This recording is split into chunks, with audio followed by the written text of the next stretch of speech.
Hello friends, good morning. നമ്മുടെ Kerala T V സീരിയലിലേക്ക് എല്ലാവർക്കും സ്വാഗതം. അങ്ങനെ അജാസതെ രാധികയോട് പറഞ്ഞു ഗോവിന്ദ് കാണാൻ പോയത് ആ മേഡത്തിനെയാണെന്ന്. അത് കേട്ട് കഴിഞ്ഞപ്പോഴേക്കും രാധിക തകർന്നു പോയി കേട്ടോ, ഞെട്ടിപ്പോയി. ഒട്ടും പ്രതീക്ഷിക്കുന്നില്ലല്ലോ വിജയലക്ഷ്മിയെ കാണാൻ പോവുക എന്നൊക്കെ പറയുന്നത്. അപ്പോൾ അത് കേട്ട് ഇങ്ങനെ സ്തംഭിച്ച് നിൽക്കുന്ന അമ്മയോട് മകൻ ചോദിച്ചു എന്താണെന്ന്. മിണ്ടരുതെന്ന് കൈകൊണ്ട് ഇങ്ങനെ കാണിക്കുക. മേഡം അവർ കുറച്ച് ദിവസമായിട്ട് ഈ ഹോട്ടലിൽ തന്നെ താമസിക്കുന്നുണ്ട് തുടങ്ങിയ ഡീറ്റെയിൽസും കാര്യങ്ങളെല്ലാം പറഞ്ഞു കൊടുത്തു. രാധികയാണെങ്കിൽ ഓരോ വാക്കുകൾ കേൾക്കുമ്പോഴും ഓരോരോ ഞെട്ടലുകളാണ്. ഈ വിജയലക്ഷ്മിയും ഗോവിന്ദ് സാറും തമ്മിൽ അവർ ഒരുമിച്ച് കുറേ നേരം നിന്ന് സംസാരിച്ചിരുന്നു എന്നുള്ള കാര്യം പറഞ്ഞു. അങ്ങനെ രാധിക ഇങ്ങനെ ഞെട്ടൽ മാറാത്തൊരവസ്ഥയിൽ ഇങ്ങനെ നിൽക്കുന്നു. പിന്നെ ഗോവിന്ദ് സാറ് മാത്രമല്ല, മിക്ക ദിവസങ്ങളിലും വിജയലക്ഷ്മിയെ കാണാനായിട്ട് ഗീതു ഇവിടെ വരാറുണ്ടെന്നും പറഞ്ഞു. ഇതൊക്കെ കേട്ട് കഴിഞ്ഞപ്പോഴേക്കും നിന്നിടത്തുനിന്ന് തളർന്നിരുന്നു പോയി രാധിക. അങ്ങനെ രാധിക ആകെ ഞെട്ടിത്തരിച്ചിങ്ങനെ ഇരിക്കുകയാണ്, ഫോൺ വരെ എടുത്ത് മാറ്റിയിട്ട്. അങ്ങനെ കണ്ണൻ വിജയലക്ഷ്മിയെ കാണാൻ പോയെന്നോ, ആപത്താണെന്ന് ഇങ്ങനെ സ്വയം ഇരുന്ന് പറയുമ്പോൾ എന്താ അമ്മയെ കാര്യം എന്ന് മകൻ ചോദിച്ചു. ആ സമയത്ത് അന്ന് ഗോവിന്ദിനെയും ഗീതുവിനെയും ഒന്നിപ്പിക്കുമെന്നും അതുപോലെ രാധികയുമായി തമ്മിൽ തല്ലിക്കുമെന്നുമുള്ള കാര്യങ്ങൾ ഇവർ തമ്മിൽ, അതായത് ഈ രാധികയും വിജയലക്ഷ്മിയും തമ്മിൽ സംസാരിച്ചതിനെ പറ്റിയുള്ള കാര്യങ്ങൾ രാധിക ഒരു നിമിഷത്തേക്ക് ആലോചിക്കുക. പേടിച്ച് വിറച്ചങ്ങനെ ഇരിക്കുന്നു. അപ്പോൾ ഈ പേപ്പറും കയ്യിൽ പിടിച്ചാൽ ഈ നിപ്പ്. അപ്പോൾ അമ്മയുടെ ഈ മാറ്റം കണ്ടു കഴിഞ്ഞപ്പോൾ മകന് ഭയങ്കര ഒരു ടെൻഷനും കാര്യങ്ങളും. മകനിങ്ങനെ അമ്മയോട് ചോദിക്കുന്നതിനൊന്നും മറുപടിയില്ല. ഇത് കഴിഞ്ഞതിന് ശേഷം പിന്നെ കാണിക്കാൻ നമ്മുടെ ഗീതു ഇങ്ങനെ തലയ്ക്ക് വെളിവില്ലാതെ തലയുമാട്ടി പല കാര്യങ്ങളും ആലോചിച്ച് ഇങ്ങനെ ഒരു സ്ഥലത്ത് പോയി ഒതുങ്ങി മാറിയിരിക്കുന്ന സമയത്താണ് അങ്ങോട്ടേക്ക് അയ്യപ്പേട്ടൻ വരുന്നത്. അപ്പോൾ എന്നാലും അത് എവിടെ നിന്നായിരിക്കും എന്നൊക്കെ ഇങ്ങനെ ചിന്തിക്കുക കേട്ടോ നമ്മുടെ ഗീതു. അപ്പോൾ എന്താ മോളെ ഇവിടെ വന്നിരിക്കുന്നതെന്ന് അയ്യപ്പേട്ടൻ ഗീതുവിനോട് ചോദിച്ചു. പെട്ടെന്ന് അയ്യപ്പേട്ടനെ കണ്ടപ്പോഴേക്കും അയ്യപ്പേട്ടനാണ്, എന്താ അയ്യപ്പേട്ടൻ ഇവിടെ എന്ന് ചോദിച്ചു. ഇവിടെ ഒന്ന് ഇരിക്കാനൊക്കെ പറയുക. അപ്പോൾ ഗീതുവിൻ്റെ സംസാരത്തിൻ്റെ ട്യൂണിങ് ഒക്കെ മാറി കഴിഞ്ഞപ്പോഴേക്കും അദ്ദേഹത്തിനൊരു സംശയം, ഗീതുവിന് എന്താ പറ്റിയതെന്ന്. അപ്പോൾ എനിക്ക് അയ്യപ്പേട്ടനോട് കുറേ സംസാരിക്കാനുണ്ട്, അയ്യപ്പേട്ടൻ ഇവിടെ ഇരിക്കാൻ പറഞ്ഞു. അപ്പം മോള് പറഞ്ഞു ഞാനത് കേട്ടോളാമെന്ന് അയ്യപ്പേട്ടൻ പറഞ്ഞപ്പോൾ വാ അയ്യപ്പേട്ടാ, ഇവിടെ വന്ന് ഇരിക്കുക അയ്യപ്പേട്ടാ, വാ. അല്ല വേണ്ട, ഞാൻ അങ്ങോട്ട് വരാമെന്നും പറഞ്ഞ് എഴുന്നേറ്റ് അയ്യപ്പേട്ടൻ്റെ അടുത്തേക്ക് ചെല്ലുക. അയ്യപ്പേട്ടൻ്റെ അടുത്തേക്ക് ചെന്നിട്ട് അവിടെ അവരെല്ലാവരും കൂടെ ചേർന്ന് എന്നെ ഗോവിന്ദേട്ടനിൽ നിന്ന് പിരിക്കാൻ നോക്കുക. ഞാൻ അതിന് തയ്യാറാകണമെന്നാണ് എല്ലാവരും പറയുന്നത്. അതിന് ഞാൻ തയ്യാറാവണം. അയ്യപ്പേട്ടൻ പറ, എന്താ അഭിപ്രായം പറ എന്നും പറഞ്ഞ് അങ്ങനെ ചോദിക്കുമ്പോൾ അയ്യപ്പേട്ടൻ ഒരു ചിരിച്ചു. നിങ്ങളൊരിക്കലും വിവാഹബന്ധം വേർപെടുത്തേണ്ട ആളല്ല, പിന്നെ മോളൊരിക്കലും അതിന് സമ്മതിക്കില്ലെന്നും ഈ അയ്യപ്പേട്ടൻ അറിയാമെന്ന് പറഞ്ഞപ്പോൾ അതറിയാമല്ലോ. എങ്കിൽ അയ്യപ്പേട്ടൻ പോയി പറ, ചെല്ല്. ആ പെറ്റീഷൻ പിൻവലിക്കാൻ പറയാൻ പറഞ്ഞു കഴിഞ്ഞപ്പം ഗോവിന്ദൻ കുഞ്ഞ് മനസ്സായിട്ട് ചെയ്തതൊന്നും ആയിരിക്കില്ല മോളെ ഇതെന്ന് പറഞ്ഞപ്പം അങ്ങനെ തന്നെയാ. ഗോവിന്ദേട്ടൻ എന്നോട് വെറുപ്പാണെന്നൊക്കെ പറഞ്ഞുകൊണ്ട് നമ്മുടെ ഗീതു ഭയങ്കര കരച്ചിൽ അയ്യപ്പേട്ടൻ്റെ മുന്നിൽ നിന്ന്. എന്നെ ഇഷ്ടമല്ല എന്നൊക്കെ പറഞ്ഞ് കരയുമ്പോൾ അങ്ങനെയൊന്നും എൻ്റെ മോള് പറയരുതെന്ന് അയ്യപ്പേട്ടൻ പറഞ്ഞു. ഈ ഭൂമിയിൽ ഗോവിന്ദൻ ഏറ്റവും ഇഷ്ടം മോളെയാ, അതെനിക്ക് നന്നായിട്ട് അറിയാം എന്ന് പറഞ്ഞപ്പം അതൊക്കെ വെറുതെ പറയുന്നതാണെന്നൊക്കെ പറഞ്ഞ് ഗീതു. അപ്പോൾ അയ്യപ്പേട്ടൻ ഇങ്ങനെ ഓരോ കാര്യങ്ങൾ ഗീതുവിന് പറഞ്ഞു കൊടുക്കുക. എൻ്റെ മോള് വിഷമിക്കേണ്ട, മോള് മനസ്സ് തുറന്ന് ഗോവിന്ദുമായിട്ട് സംസാരിക്കുക, അപ്പോൾ എല്ലാ പ്രശ്നങ്ങൾക്കും പരിഹാരമാകുമെന്ന് പറഞ്ഞു. ഇല്ലെന്നും പറഞ്ഞ് ഗീതു ഇങ്ങനെ നിൽക്കുവാണേ. ഗോവിന്ദേട്ടൻ പാവമാണെന്നൊക്കെ പറഞ്ഞ് ഗീതു. ഗോവിന്ദേട്ടൻ പഞ്ചപാവുക, എൻ്റെ ഗോവിന്ദേട്ടൻ പാവുക, എല്ലാം എൻ്റെ തെറ്റാ എന്നൊക്കെ പറഞ്ഞുകൊണ്ട് ഗീതു ഇങ്ങനെ ഓരോന്ന് തന്നെ സ്വയം ഏറ്റു പറഞ്ഞ് കരയുന്നു. എന്നിട്ട് കൈ കൂപ്പി പിടിച്ച് കരച്ചില്ല. എനിക്ക് ഡിവോഴ്സ് നോട്ടീസ് ഗോവിന്ദേട്ടൻ അയച്ചിട്ടില്ലെന്നുള്ള കാര്യം പറഞ്ഞു. അപ്പം അയ്യപ്പേട്ടൻ ഇങ്ങനെ അതൊക്കെ കേട്ട് ഇങ്ങനെ വല്ലാണ്ട് നിൽക്കുക. അപ്പം മോളുടെ കയ്യിൽ കിട്ടിയത് ആരയച്ചതാണെന്ന് ചോദിച്ചപ്പോൾ അത് രാധികാമ്മ അയച്ചതാണെന്ന് പറഞ്ഞു. രാധികാമ്മയാണ് ഇതിൻ്റെയൊക്കെ പിന്നിൽ കളിക്കുന്നത്. എന്നെയും ഗോവിന്ദേട്ടനെയും തമ്മിൽ തല്ലിക്കാൻ നോക്കുന്നതും പിരിക്കാൻ നോക്കുന്നതും രാധികാമ്മയാണെന്നും പറഞ്ഞു. ഗോവിന്ദേട്ടൻ അതിലൊന്നും മനസ്സറിവില്ലെന്നും.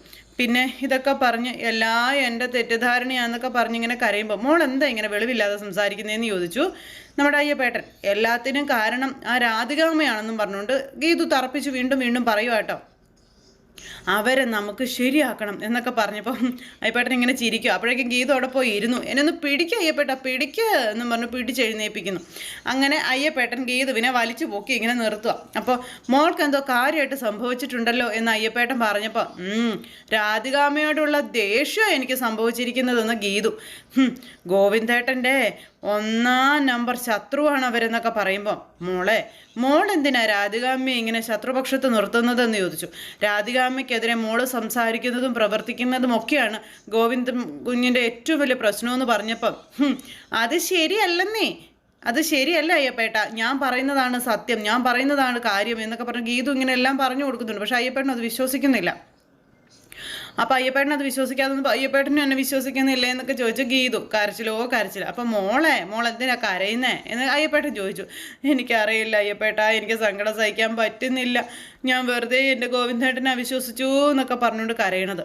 അപ്പോൾ അവൻ്റെ അമ്മയല്ലേ രാധികാമ്മ എന്ന് ചോദിച്ചപ്പോൾ അപ്പം എൻ്റെ അമ്മയോ? പിന്നെ അവർക്ക് മോളോട് സ്നേഹമുണ്ടല്ലോ. ഭർത്താവിൻ്റെ അമ്മയെ അമ്മയല്ല, രണ്ടാനമ്മ അങ്ങനെ കാണണമെന്ന് പറഞ്ഞപ്പോൾ അയ്യോ മോൾ അങ്ങനെ പറയരുതെന്ന് പറഞ്ഞു. അങ്ങനെ തന്നെ പറയും. രണ്ടാനമ്മ എന്നൊക്കെ പറഞ്ഞാലും മോളെ ആ അമ്മ മക്കൾക്ക് തരുന്ന സ്നേഹം എത്രത്തോളം ആണെന്ന് മോൾക്കറിയില്ലെന്ന് ചോദിച്ചപ്പോൾ അതൊക്കെ കള്ളസ്നേഹമാണെന്ന് ഗീതു അയ്യപ്പേട്ടനോട് പറയുവാണേ. എൻ്റെ തെറ്റിദ്ധാരണ കൊണ്ട് ഗോവിന്ദേട്ടനെ ഞാൻ എന്തുമാത്രം വേദനിപ്പിച്ചു എന്നൊക്കെ പറഞ്ഞുകൊണ്ട് ഗീതു എന്ന് ഭയങ്കര കരച്ചിൽ. ഇതൊക്കെ കേട്ടിട്ട് അയ്യപ്പേട്ടനൊന്നും മനസ്സിലാകുന്നില്ലേ.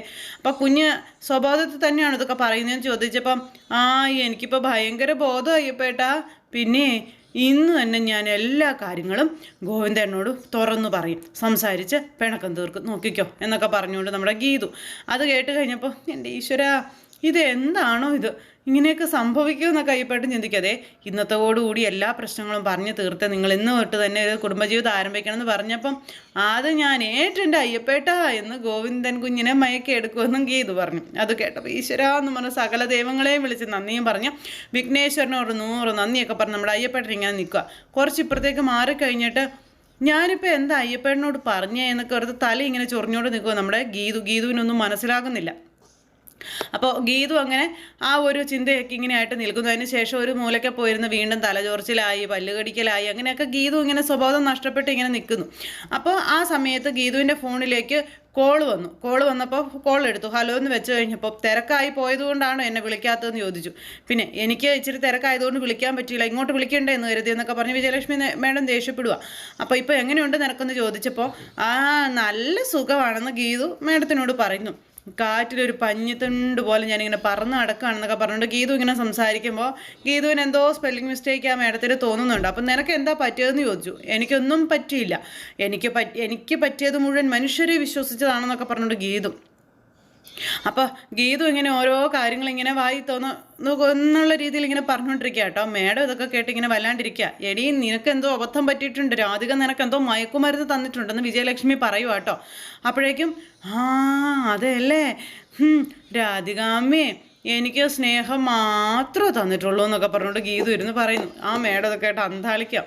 എന്നിട്ട് ഞാൻ അവരെ തള്ള, രാക്ഷസി എന്നൊക്കെ വിളിച്ചു എന്നും പറഞ്ഞുകൊണ്ട് ഇങ്ങനെ പറയുന്നു. തൊട്ടപ്പുറം അയ്യപ്പേട്ടനോട് ഗോവിന്ദനെ നല്ലതാക്കി രാധികയെ തേറി പറഞ്ഞുകൊണ്ടിരുന്ന ഗീതു തിരിച്ച് ഇപ്പുറം വന്ന് അത് മറന്നുപോയി. ഇപ്പം രാധികയെ നല്ലവളാക്കി സംസാരിക്കുക. ഞാൻ എൻ്റെ രാധികാമ്മ അത് ചെയ്തു, ഞാൻ ഇത് ചെയ്തു എന്നൊക്കെ പറഞ്ഞു. അപ്പോഴേക്കും വിജയലക്ഷ്മി ദേഷ്യം വന്നു. ഞാൻ പറയുന്നത് നീ കേൾക്കുന്നുണ്ടോ എന്നൊക്കെ ചോദിച്ച് ദേഷ്യപ്പെടുക. രാധിക നിനക്ക് എന്തോ പണി തന്നതാ, ഇതിൻ്റെ പിറകിൽ എന്തോ വലിയ ചതിയുണ്ട്. അതുകൊണ്ട് അവൾ ഏതെങ്കിലും ഒരു പേപ്പറിൽ നിന്നെ കൊണ്ട് ഒപ്പിടിയിക്കാൻ ശ്രമിച്ചാൽ നീ സമ്മതിക്കരുതെന്നുള്ള കാര്യം പറഞ്ഞു മേഡം.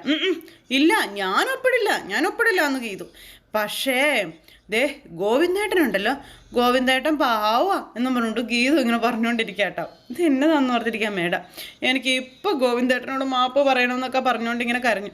എനിക്ക് എൻ്റെ ഗോവിന്ദേട്ടനെ കാണണം എന്നും പറഞ്ഞുകൊണ്ട് കരയുമ്പോൾ ഞാൻ പറയട്ടെ, ഓക്കെ ശരി, അവനിപ്പോൾ നിന്നെക്കാട്ടിലും നല്ല മൂഡിലാണ്, അങ്ങോട്ടേക്ക് വരുന്നുണ്ടെന്ന് പറഞ്ഞു. അതെന്താ അങ്ങനെയെന്ന് ചോദിച്ചപ്പം നിങ്ങൾ തമ്മിൽ ഇപ്പോൾ സംസാരിച്ചാലേ ഇന്ന് തന്നെ തമ്മിൽ തല്ലി അടിച്ചു പിരിയും എന്നുള്ള കാര്യം ഉറപ്പാണെന്ന് പറഞ്ഞു. അല്ലെങ്കിലേ ഒരിക്കലും പിരിയാൻ വയ്യാത്തൊരവസ്ഥയിലാകും എന്നിങ്ങനെ പറഞ്ഞപ്പോൾ മരണം വരെ ഞങ്ങൾ പിരിയൂല എന്നൊക്കെ ഗീതു മേഡത്തിനോട് പറഞ്ഞു. ആയിക്കോട്ടെ എന്നും പറഞ്ഞ് ശരിയും പറഞ്ഞ് മേഡം ഫോണും കട്ട് ചെയ്തു. പറഞ്ഞു തീർന്നില്ല, അതേ തൊട്ട് പിന്നാലെ നമ്മുടെ ഗോവിന്ദ് വരുന്നു. അജാസ് ഗോവിന്ദനെ താങ്ങിയെടുത്ത് കൊണ്ടുവരും. അപ്പോഴേക്കും ഗീതു ഇത് കണ്ടു.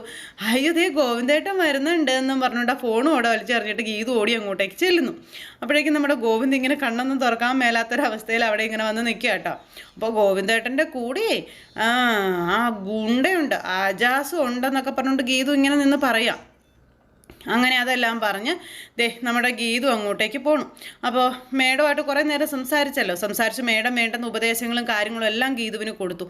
എന്താണ് ഇനി അങ്ങോട്ട് ചെയ്യേണ്ടത്, അതുപോലെ തന്നെ എന്താണ് ഇപ്പോഴത്തെ ഈ അവസ്ഥ മാറാൻ വേണ്ടി ചെയ്യേണ്ടത്, ഇതെല്ലാം പറഞ്ഞു കൊടുത്തിട്ടാട്ടോ. അത് കഴിഞ്ഞപ്പോൾ നമ്മുടെ ഗീതു നേരെ അവരുടെ അടുത്തേക്ക് ചെല്ലുക. അവരുടെ അടുത്തേക്ക് ചെന്നപ്പം അജാസ് പൊയ്ക്കോ, ഞാൻ ഗോവിന്ദേട്ടനെ അകത്തേക്ക് കൊണ്ടുപോയിക്കോളാമെന്ന് പറഞ്ഞപ്പോൾ വേണ്ട ഗീതു കൊണ്ടുപോകണ്ട, ഞാൻ കൊണ്ടുപോയിക്കോളാമെന്ന് പറഞ്ഞു അജാസ്.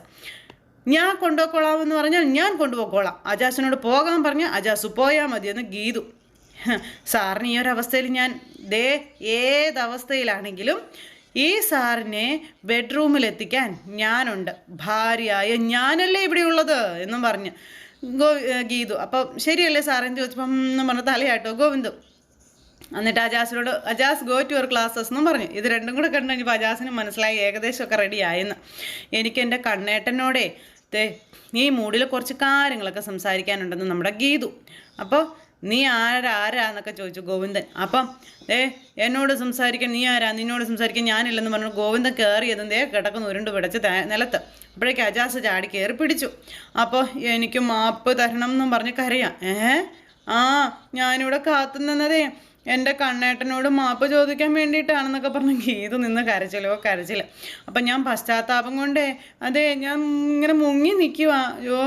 എൻ്റെ കണ്ണീര് കൊണ്ട് ഞാൻ ചേട്ടൻ്റെ കാല് കഴുകിക്കൊള്ളാമെന്നൊക്കെ പറഞ്ഞ് ഗീതു ഇങ്ങനെ പറയുമ്പോഴേക്കും ഗോവിന്ദൻ്റെ അനുഗ്രഹമൊക്കെ കൊടുക്കുക കേട്ടോ. അപ്പോൾ ഗോവിന്ദേട്ടാ എനിക്ക് അനുഗ്രഹം തരില്ലേ, എനിക്ക് മാപ്പ് തരില്ലേ എന്നൊക്കെ ചോദിച്ചൊക്കെ ഇങ്ങനെ നിൽക്കുമ്പോൾ കരയണ്ട, തരാമെന്ന് പറഞ്ഞില്ലേ, തരാം. അപ്പം ഇവരുടെ ഈ കാട്ടായം കണ്ടു കഴിഞ്ഞപ്പോൾ ഇവരിൽ ആർക്കാ കൂടുതൽ ഫിറ്റ് എന്ന് ചിന്തിക്കുക നമ്മുടെ അജാസ്. എന്നിട്ട് ഇവർ രണ്ടുപേരും കൂടി ഇങ്ങനെ അങ്ങോട്ടും ഇങ്ങോട്ടും മാറി നിൽക്കുമ്പം അജാസ് ഇതുവരെ പോയില്ലേ അജാസേ എന്ന് ചോദിച്ചു. അപ്പോൾ ഇല്ല എന്ന് പറഞ്ഞു. വേണ്ട സാറിനെ ഞാൻ റൂമിലെത്തിച്ചിട്ട് പോയിക്കോളാമെന്ന് പറഞ്ഞപ്പം വേണ്ട എന്നെ ആരും റൂമിലെത്തിക്കേണ്ട. എടാ ഒരു പെൺകുട്ടി മാപ്പ് പറയണം എന്നും പറഞ്ഞ് നമ്മുടെ മുന്നിൽ നിൽക്കുമ്പോൾ നമ്മൾ മാപ്പ് കൊടുക്കണ്ടേ? അത് കൊടുക്കാതെ പോകാനും മാത്രം ഒരു മനസാക്ഷി ഇല്ലാത്തവനല്ല ഞാനെന്നൊക്കെ പറഞ്ഞിട്ട് ഗോവിന്ദൻ ഇങ്ങനെ പറയുന്നു. അങ്ങനെ ഗീതുവിന് മാപ്പ് കൊടുത്തു. അത് കഴിഞ്ഞപ്പോഴത്തേക്ക് അയ്യപ്പേട്ടനെ വിളിക്കണമെന്ന് ചോദിച്ചു. വേണ്ട, ഞാൻ പൊക്കോളാം എന്ന് അജാസ് പറഞ്ഞു. അങ്ങനെ ഇവിടെ നടക്കുന്ന ഈ നാടകങ്ങൾ അല്ലെങ്കിൽ ഈ ഒരു കാട്ടായങ്ങളൊക്കെ മുകളിൽ നിന്ന് കണ്ടുകൊണ്ട് നിൽക്കുകയാണ് നമ്മുടെ രാധികാമ്മ. അപ്പോഴേക്കും അജാസ് അങ്ങ് പോയി. ഈ സമയത്ത് നമ്മുടെ അയ്യപ്പേട്ടൻ അങ്ങോട്ടേക്ക് വന്നു. ഇവർ രണ്ടുപേരും കൂടെ ആടി വരുന്നത് അയ്യപ്പേട്ടൻ അവിടെ നിന്ന് കണ്ടു. അയ്യപ്പേട്ടൻ അത് കണ്ടപ്പോൾ ഭയങ്കര സന്തോഷമായിട്ടോ.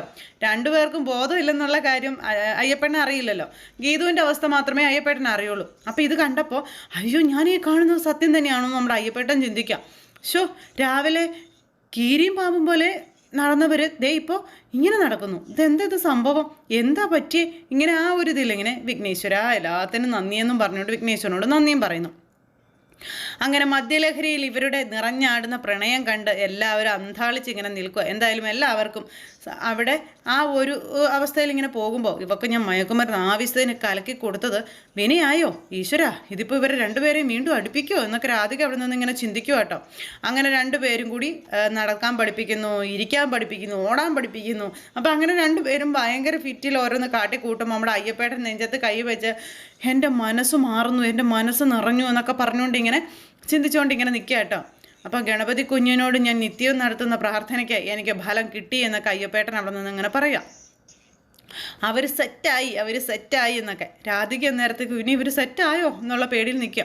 ഇവർ തമ്മിലുള്ള പ്രശ്നങ്ങളൊക്കെ വിജയലക്ഷ്മി ഇടപെട്ട് പറഞ്ഞു തീർത്തിട്ടുണ്ടാകും. അല്ലെങ്കിൽ ഗോവിന്ദന് ഇങ്ങനൊരു മാറ്റം ഉണ്ടാകില്ല.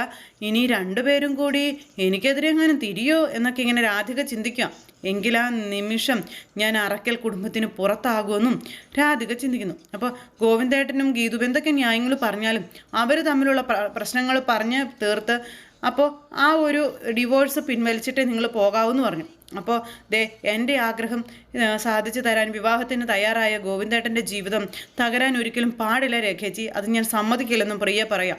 അവർ തമ്മിൽ പിരിയുന്നത് എൻ്റെ ഈ താലി പൊട്ടിക്കുന്നത് തുല്യമാണെന്നൊക്കെ പറഞ്ഞപ്പം നിങ്ങൾ ഇവിടെ നിന്ന് പരസ്പരം ചർച്ച ചെയ്താലൊന്നും അവർ ബന്ധം പിരിയാതിരിക്കില്ല.